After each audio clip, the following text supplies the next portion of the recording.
010, 30, 둘둘에 1148 이렇게 있죠. 언제든지 제가 여러분이 정말 힘들고 하면 여기다가 문자를 날리세요. 알겠지? 전화하면 전화를 이제 못 받을 수 있으니까 문자를 날리면 제가 가급적이면 제가 전화를 해드릴게요. 근데 제가 많은 학생들한테 전화 다 할 수 없잖아요. 그렇지? 그래서 제가 전화를 한다든지 아니면 응원의 메시지를 보낼 테니까 이 상담번호를 꼭 기록해 뒀다가 여러분이 힘들 때 SOS를 날리시기 바랍니다. 됐어요? 네, 좋아. 포기하면 안 돼. 자, 그 다음에 또 하나 볼까요?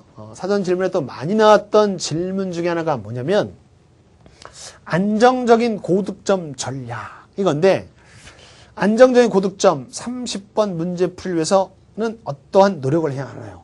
좀 전에 그런 얘기지 아까 난이도 있는 문항을 제가 분석해 드렸죠. 21번, 29번, 30번 문제들 이런 29번과 30번 문제 이걸 맞춰야지. 이걸 이제 고민하는 학생들은 주로 이제 2등급에서 1등급 아니면 1등급에서 최상위권 만점 이런 학생들이 많은 고민을 하고 있는데요. 해결책을 제가 두 가지로 얘기를 해드릴게요. 두 가지. 첫 번째는 이게 고난이도 문제 아니야? 이 고난이도에 대한 문제에 대해서 훈련을 많이 하셔야 돼. 이건 여러분도 아실 거야. 고난이도 문항에 대한 훈련을 많이 하셔라. 그런데 이걸 제가 여러분이 하고 싶은 게 이거야. 그럼 고난이도 문제가 어떤 단원에서 많이 나오냐 이거지. 그곳을 집중적으로 공부하라는 얘기지. 그럼 잘 분석해 보면요. 지수로그 함수에서는 지금 요번에 30번에 나온 것 같이 지수로그 함수 해석학 문제가 잘 출제되고 있어요. 지수함수하고 로그 함수를 그린 다음에 그 안에서의 뭐 도형이라든지 뭐 도형의 넓이, 그 다음에 뭐 기울기와 관련된 내용들, 이러한 내용들. 실제로 이제 지수로그 함수에 관련된 문제 나오면 실제로 그래프를 다 그려서 점을 다 찍어야 돼. 이번 문항도 점 찍는 문제가 그대로 나왔잖아. 그지? 그래서 지수로그 함수에 있는 해석학 문제를 집중적으로 고난이도 문제 훈련을 하고요. 수원에서. 그리고 또 수원에서 수열과 수열의 극한에서 발견적 추론 문제. 이번에도 좀 더 난이도 있는 문제 한번 나왔었죠. 그 문항에 대해서도 연습을 하시면 돼요. 지수로그 함수 해석하고요. 수원에서는 또 수열과 수열의 극한에서 발견적 추론 문제 거기에 대해서 집중적으로 또 공부하시면 됩니다. 그리고 미분하고 적분에서 보기 문제 있죠. 보기, 기억, 니은, 디귿 문제 있죠. 거기에 대한 것도 명확하게 여러분이 공부를 하셔야 돼요. 그러니까 단원을 정확히 알고요. 거기에 대한 문제를 많이 훈련하라는 얘기야. 그리고 특히 이과 학생들은요. 여기 또 사전 질문에 보니까 공간도형 벡터에 대한 내용도 많이 나와 있는데 그걸 어떻게 공부해야 되는지 제가 그 얘기를 할게요. 공간도형 벡터에 관련된 문제가 또 난이도 있는 문제로서 나옵니다. 29번이나 30번. 이번 수리 강의에서 29번에 나왔죠. 이러한 식으로 해서 그 부분에 대해서는 난이도 있는 문제를 많이 풀어보셔야 된다는 얘기야. 그 얘기를 이제 한 거야. 첫 번째는 어렵게 출제될 것으로 예상되는 단원에 있는 문제를 많이 풀어본다. 난이도 있는 문제를 많이 풀어본다는 얘기야. 그렇다 해서 행렬이라든지 뭐 이런 데 가서 쉬운 데에서 깊이 있는 어려운 문제 풀라는 얘기가 아니고 정말 전략적으로 어렵게 나오고 있는 단원에 있는 문제들을 풀어보시라는 얘기야. 그걸 제가 팁을 드렸고요. 그래서 이제 두 번째는 이 고난이도 문제 29번, 30번 문제를 어떻게 또 해결해야 되냐 이거야. 이건 무슨 얘기냐면 수리 영역이 100분이란 말이죠. 답안지 체크하는 거 빼면 한 95분. 95분에 풀어야 되는데 이 난이도 있는 문제 좀 전에 얘기한 것 같죠. 실제로 점을 다 찍고 발견적 추론이야. 복잡한 계산 과정까지 다 해야 돼요. 사고를 또 요한단 말이야. 그럼 충분한 시간이 있어야 된다는 시간. 그러니까 난이도 있는 두세 문항을 풀기 위해서 나머지 한 27, 28개의 문제를 어떻게 신속하게 풀어야 된다는 얘기예요. 제가 현장에서 이제 그리고 또 인터넷에서 이제 많은 수험생들이 수업을 듣고 있는데 만점을 받는 학생들을 제가 데이터를 분석해 보니까 그 30문제를 다 푸는 데 있어서 지금 얘기한 거야. 한 28개 정도는요. 40분 안에 다 풀어요. 40분 안에 다 풀고 나머지 두 문항, 세 문항을 충분한 시간을 가지고 푼다는 얘기야. 그래서 그걸 다 마치면 만점이 나오는 거야. 그리고 하나, 두 개 정도 틀린 학생들은 한 28개 푸는데 3, 40분이 아니고 거의 한 70분, 80분까지 간단 말이야. 그리고 그 짧은 한 10분, 20분, 30분에 여기 사고를 요하는 난이도 있는 문제 풀기 시간이 부족할 수 있어. 그래서 하나, 두 개가 틀리는 거야. 그러니까 무슨 얘기야? 고난이도 문제 훈련은 단원별로 나올 만한 데를 집중적으로 연습을 하고 그리고 나머지 계속 얘기하는 기출 패턴 있지. 그 30가지 유형자 항상 나오는 28개 정도는 빠르게 신속하게 풀 수 있는 훈련을 해야 돼. 우리가 공식에서 자연은 수학에서 많은 연습을 했잖아. 보자마자 답 찾는 방법을 많이 공부했단 말이야. 그걸 훈련을 하셔야 된다는 얘기야. 그래서 패턴화된 문제 훈련을 정확히 해서 이 28개를 빠르게 풀라는 얘기야. 빠르게. 그 빠르게 풀는 훈련을 해야 된다는 얘기야. 그 훈련을 기출 패턴이나 테비스나 이런 데서 여러분이 훈련하시면 됩니다. 시간 확보를 하라는 얘기야. 그 얘기를 하고 싶어요. 그러면 충분히 안정적으로 만점까지 올라갈 수 있습니다. 항상 나는 쉬운 문제는 빠르게 풀 수 있는 훈련 연습을 하고 패턴화시켜서 하고 1 더하기 1이 몇이야? 물으면 2 바로 나오지. 그거 똑같은 말이야. 이 시험지를 딱 받았을 때 1번 문제를 풀어? 1번 문제 바로 들어가야 돼. 생각도 안 해야 돼. 항상 나오는 유형인데 연습했잖아. 2번 문제 바로 풀라는 얘기. 그러니까 첫 페이지를 이렇게 푼단 말이야. 넘어가면 두 번째 페이지부터 보면 이게 가다가 막 9번, 10번 가면서 이제 맞기 시작한단 말이야. 근데 이 9번 문제도 뭐야? 프랙탈 구조 항상 나오는 거 아니야. 그리고 원 똑같은 도형이 나왔단 말이야. 보자마자 풀 수 있어야 돼. 이런 거를 유형화시킨 문제 훈련을 우리가 테마를 비법 완성과 기출 패턴을 하고 있으니까 그 훈련 한 대로 그대로 하시면 돼요. 됐지? 그렇게 하고 쭉 가서 다 풀고 나서 마지막 두 문항을 충분한 시간을 가지고 풀라는 얘기예요. 됐습니까? 네, 좋아. 강조하고 싶어 이거. 좋아. 자, 그 다음에 아까 이제 좀 전에 했던 내용이네, 그죠? 기하 벡터 어떻게 해야 할까요? 기하 벡터가 이과 학생들의 이제 정말 이제 변별력이 있는 단원이지. 고난이도 문제가 나오는 유형이고 학생들이 이제 모의고사 시험범위 맞추다 보니까 이 부분을 또 소홀히 그러니까 공부하는 양이 좀 적단 말이에요. 근데 여기서 난이도 있는 문제가 꼭 한 문항이 출제되고 있습니다. 이번에 나왔고요. 수능에서도 아마 나올 거야. 그래서 이거는요 정말 이게 이제 자신 있는 학생들 많이 있는데 이게 약한 학생이다 그러면 이거는 정말 기초부터 심화 개념을 공부하셔야 되는데 제 강의에 이제 공자수 개념 강좌 있지. 거기에 이제 기하 벡터 강좌가 있는데 그 강좌가 뭐 18강 20강 정도 돼요. 그거를 수업을 들으세요. 들어간 이유는 그럼 어떤 학생이 이런 얘기를 할까? 선생님 제가 어떻게 개념 공부를 처음부터 해요? 안 돼. 기하 벡터는요. 기초 개념이 잘 잡혀 있어야지 난이도 있는 문제를 풀 수 있단 말이야. 정말 벡터 내적이 뭘 의미하는지.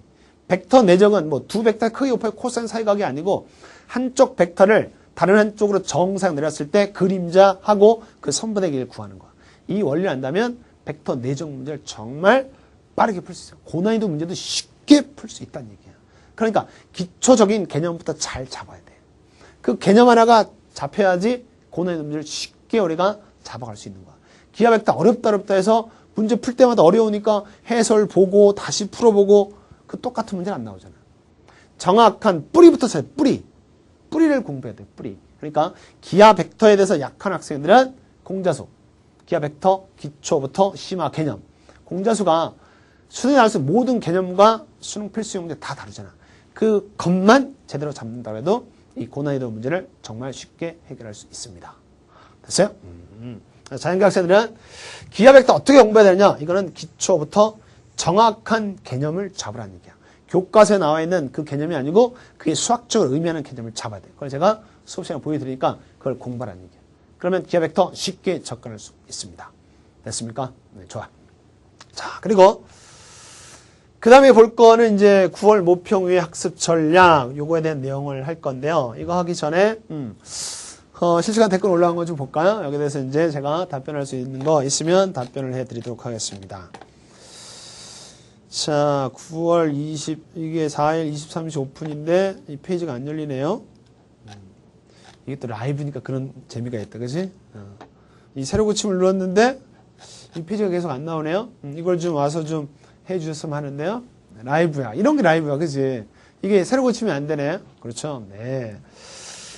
그 사이에 여러분 계속 댓글 올리세요. 알겠지? 댓글 올리시고요. 다시 한번 눌러볼게요. 댓글이 실시간 댓글을 봐야 되는데, 아유, 이게 안 나오네. 어디가 뭐 잘못됐나? 이거 좀 와서 좀 한번 봐주셔야 될 것 같은데요. 네, 좋아.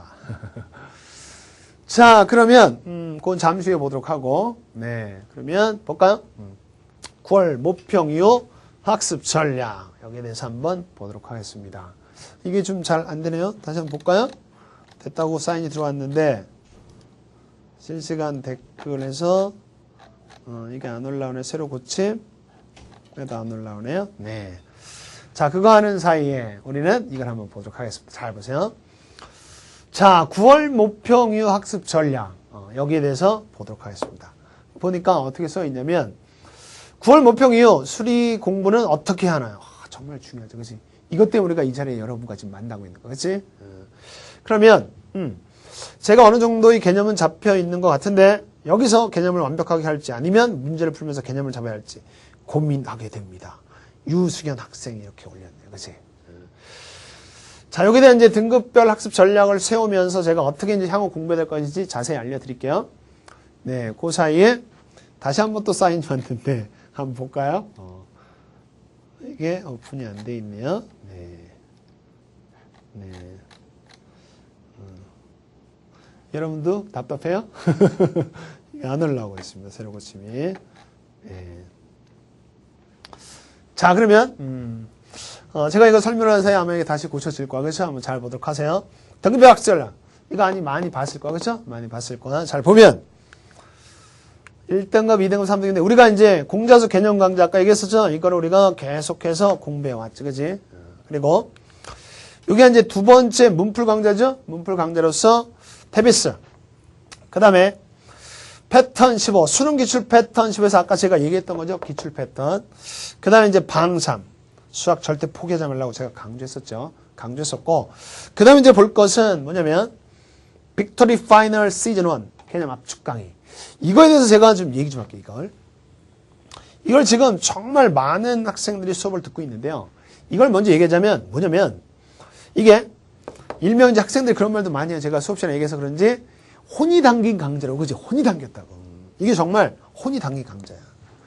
아까 이제 질문 학생들한테 먼저 얘기하자면 남은 2개월 동안 어떻게 공부해야 될 것이냐 이걸 얘기할게요. 뭐냐면 개념하고 지금 문제풀이죠. 개념하고 문풀을 여러분이 어떻게 이제 공부해야 되는지 설명하면 빅토리 파이널 시즌 1은 정말 우리가 공자에서 배웠던 모든 개념을 압축했어요. 압축 특강이에요. 그리고 테비스하고 기출 패턴 15하고 방삼 문제풀이 강좌죠. 문제풀이 강좌를 하면서 제가 좀 전에 얘기했던 유용화시켜서 해결책을 다 세워드리고요. 이 테비스는 뭐야? EBS 수능 특강에 대한 변형된 문제를 풀어보는 거죠. 변형된 문제. 그래서 이 강좌에도요. 문제를 어떻게 접근하는지 그 문제 해결 전략들이 다 있어요. 예를 들어서 아까 얘기했던 지수로 함수가 되는 실생활 문제다. 그러면 그 문제풀이 해결 전략은 문제를 처음부터 읽는 게 아니에요. 여기도 보면 실제로 제가 문제 한번 볼게요. 몇 번 문제였어 이게? 7번 문제였죠. 이거를 어떤 물질이 녹아있는 용에 거부터 읽는 게 아니지. 해결 전략이 뭐였어? 우리가 공부했었잖아. 그지? 먼저 뭘 구하는지 보고 그 다음에 관계식 분석하고 바로 수치만 대입하면 돼. 그럼 바로 풀 수 있단 말이야. 이런 식으로 그런 해결 전략까지 해서 공자에서 배웠던 모든 개념과 이 문제풀이에 관련된 해결책을 여기다 다 실어놨단 말이야. 이게 수리 나형 문과학습은 15강으로 완벽하게 압축했고요. 그 다음에 수리 가형은요 20강. 20강에 다 들어가 있어요. 그러니까 지금 여러분이 해야 될 거는 개념과 문제풀이 어떻게 공부해야 되냐. 이 시간이 얼마 안 남았다고 해서 문제풀이만 하면 안 돼. 문제풀이만 안 되고요. 개념도 공부해야 되는데 그 개념을 어떻게 공부할 것이냐. 이거를 여러분이 이 수업을 들으면서 압축해서 정말 여기 있는 모든 내용을 다 할 거야. 나는 근데 압축했기 때문에 제가 자세히 아주 깊이까지는 안 들어가죠. 그러나 다 가능하면 자세히 다 설명해. 설명하면서 여러분 이 수업을 들으면서